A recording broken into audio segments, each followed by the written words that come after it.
It actually worked! If you're a power user when it comes to computers, having an external portable monitor is a must because it gives you a lot more screen real estate, especially if you're using something along the lines of a 13-inch MacBook. Because sometimes that screen just feels a little bit cramped when you're trying to get things done. Especially if you want to multitask. For example, you can have a video playing over here on your external monitor and then doing some work over here on the main display, or vice versa, whatever you want to do. You could even watch the game over here and make a bunch of parlays over here. Very smart. Working smarter, not harder. So right here today we have the WIMAXIT portable monitor that actually has a couple of features that the MacBook's display certainly does not have. And that main feature that I'm really excited to try out is this is actually a touchscreen monitor. So theoretically I should be able to make my MacBook touchscreen with this monitor, which actually sounds pretty cool. We're looking at a 15.6-inch display, which is actually bigger than the 13.3-inch display on my MacBook. It's an IPS panel, 1080p high definition, USB-C as well as HDMI support, and power delivery. Now simply put, that means if you have something like a MacBook with USB-C Thunderbolt ports, you can actually use one USB-C cable to power and transfer data to the display. Very nice, especially in a portable fashion. Now the box itself looks very nice, not much to see though, but let's get inside. I'm really excited. Okay, looking good so far. Inside the box I have a USB-C to USB-A cable, an HDMI cable, a USB-C to USB-C cable, a user guide, but this is just papers, I'm not sure if this is what the retail unit has, and a microfiber cleaning cloth. Now keep in mind, this is a review unit, and this one doesn't have the power adapter, but the retail unit does. So if you buy one for yourself, it will come with a power adapter, just keep that in mind. Although, to be fair, if you have a MacBook, you don't even need the power adapter. All you need is this one USB-C to USB-C cable, which is really amazing. I love that part the most. But the good news is it even came with the HDMI cable, so that way you can plug it into an Xbox, a PlayStation, literally anything, and turn it into a TV if you want to. So with all that being said, let's get to the actual monitor itself. Okay, it's in a nice little case here. Very nice black design, looking pretty nice. Now let's see how this case actually goes, because the case does protect it, as well as work as a kickstand. I always have trouble with monitor stands. How do you do this one? It's magnetic too, which is always nice. I could just never figure out how to actually stand it up with it. Okay, apparently it was a lot easier than I thought. All you do is do it like this, and now it's standing up. And you can actually adjust it to the angle that you want. Very nice. Now on the top we do have some film here, which is actually taped on. Get that off. And the screen's looking very nice. We do have a bit of bezels down here on the bottom, although they do have to put all the technology somewhere, so it's not, not really an issue at all. But seriously, look at this thing. It is super thin, even with the case on it. Now, while we're taking a look at the side, let's see what we got over here. Over on the left side, we have an input button, a menu button, volume up and down button, and it might adjust brightness as well, a power button, as well as a micro USB port. That's kind of strange, but I guess. Hopefully there's a USB-C port on here somewhere. Over on the right side, we have a 3.5mm headphone port, a USB-C power port, a USB-C port for the computer, and 2 HDMI ports. Because remember, you can adjust the input on this thing so you can have different things connected at the same time. Although personally, I don't know if I would ever actually do that. And then down on the bottom, we have 1 and 2 rubberized feet to keep it nice and in place when you have it propped up on a table, which I figured out how to do. Very cool. So seriously, all we have to do is get the USB-C cable right here. This is a pretty beefy cable because remember, it's doing power, video, audio, everything. Oh, that's the other thing. They should have one on each side instead of a micro USB port, but we're gonna have to plug it on this side. And oh, just like that. See, it's powering on, we're already good to go. That was so fast. Look at that. The screen is already on, although it's insanely dark and the resolution looks bad, but I think I gotta adjust that. Give me a second. So I got this propped up here. See, that's the thing I don't like. The MacBook, USB-C ports are on the left side, then this one's this way, so I guess theoretically the best option would be to put it this way. That's more like it, although personally, this is like an OCD thing. I like to have the external display on the right side, but maybe that's just me. That is weird. I am able to obviously adjust the resolution to full HD, but for some reason it's optimized to just be very low resolution. I don't know why, but just a simple setting. All right, so right now I have the screens being mirrored, and what I need to do is turn up the brightness. Although that turns up the brightness just for the MacBook, it appears. So that doesn't help us here. So we have to go into the settings here. Where are those buttons at? So we have menu. Here we go. Brightness is at 10. See, I don't know why it's at 10. That's way too low. So let's see. So I'll go up and down. Okay. Press menu to press OK. Now let's increase the brightness. I like how it increased really fast, and as you can see, it's a lot more brighter. Ooh, it's actually a solid display when you have it maxed out. Now, it's not the brightest display I've ever seen, but you know, if you're inside, it should be good. Outside, you might have some issues, but it is a matte screen, so that's also very nice to cut down on reflections. Let me actually prop this up as I normally would have it. Let me max out my MacBook. MacBook is definitely brighter, albeit smaller, but the MacBook is also higher resolution. And then let's see if the touchscreen actually works. Touchscreen is not working. I think I might have to download some kind of app for that. All right, so it looks like there are some drivers to download. Let me actually get that taken care of real quick. Do you have to pay for this? Do I have to pay for drivers? Okay, basic touch drivers are free, but you can purchase gesture drivers for $109. Geez, seriously, they should include that with this if they're advertising it as a touchscreen, especially if it's for Macs, just saying. Yeah, it looks like they don't have any drivers on their website, so it is a third-party driver. I mean, as long as it works, it's cool, but I'd really like to have multi-touch for free, but I guess they should have drivers, that's all I'm saying. Oh, WIMAXIT, it's right here! Now, there's only one, so I guess I'll just pick that one. All right, so let's get these installed real quick.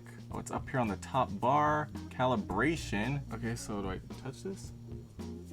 Do I click it? Maybe I have to unplug it and plug it back in because I got the drivers now. That's weird. It looks like it defaulted back down to minimum resolution because I can barely see anything. All right, let's get the driver installed. It finally showed up. It was literally like 10 minutes. Let's continue, install. Fingerprint. Use control the computer using accessibility features, grant access. Okay, sure. Okay, so I have to allow this. So it's UPDD and I guess UPDD Commander. Both of them. Let's go for it. And now. It actually worked!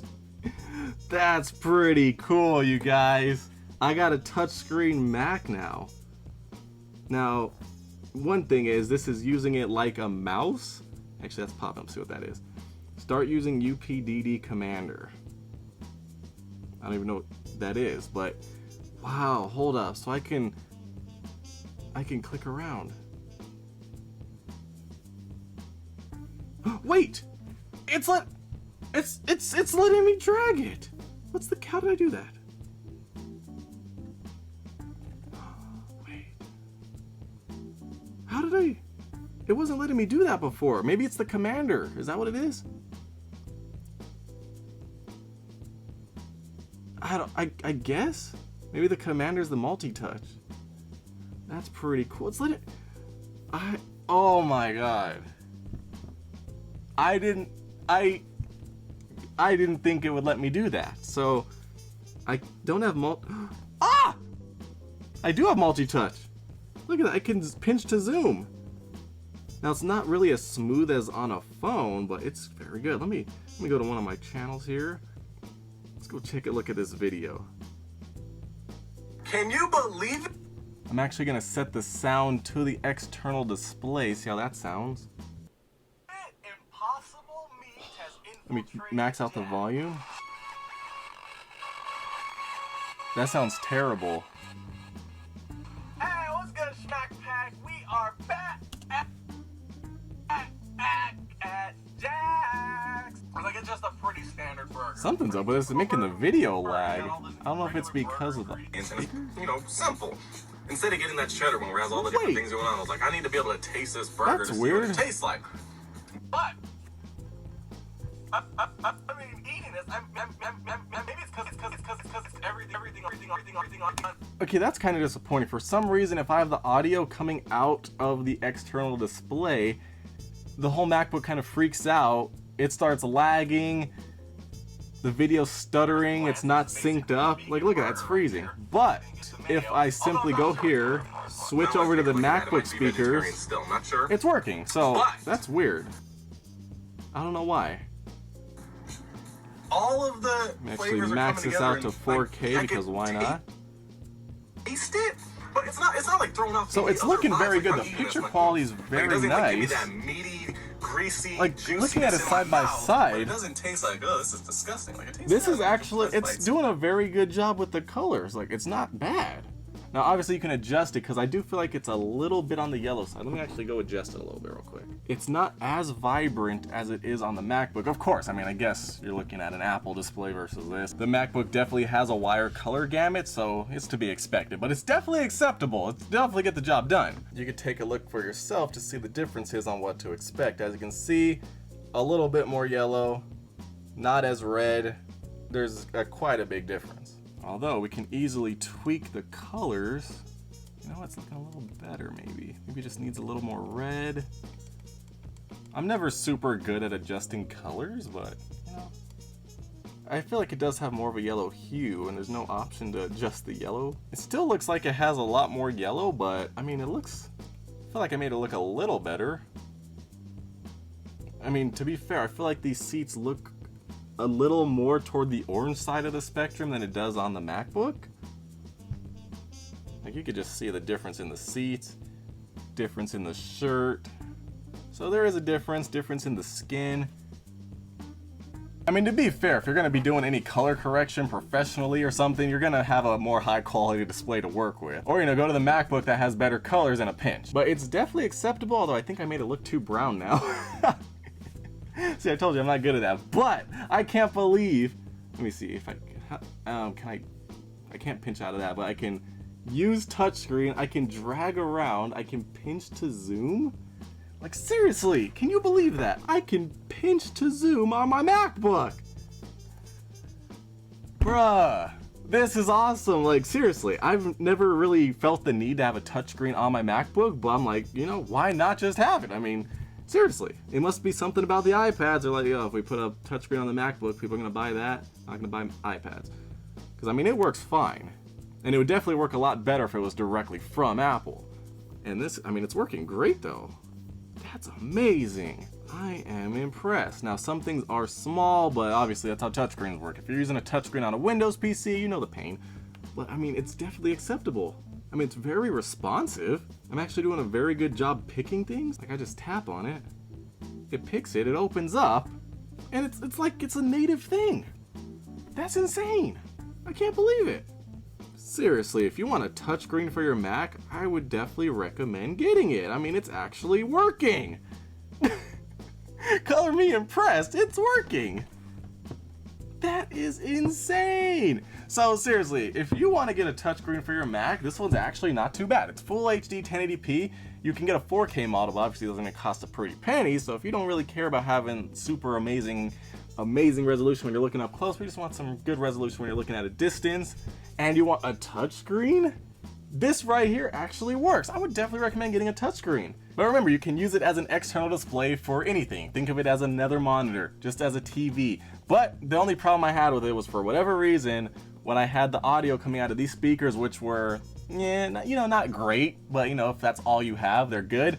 But the problem was, they didn't work. When I put them on, the video lagged, the audio wasn't in sync, it was just terrible. So obviously I would be using these speakers in the MacBook because they're way better than these to begin with, but just keep that in mind because that kind of sucks. But other than that, if you're gonna pick up one of these, I'll throw the link down below in the description for the monitor, as well as for the drivers that you need to get installed for the monitor in order to enable the touchscreen function, which I seriously just can't believe it.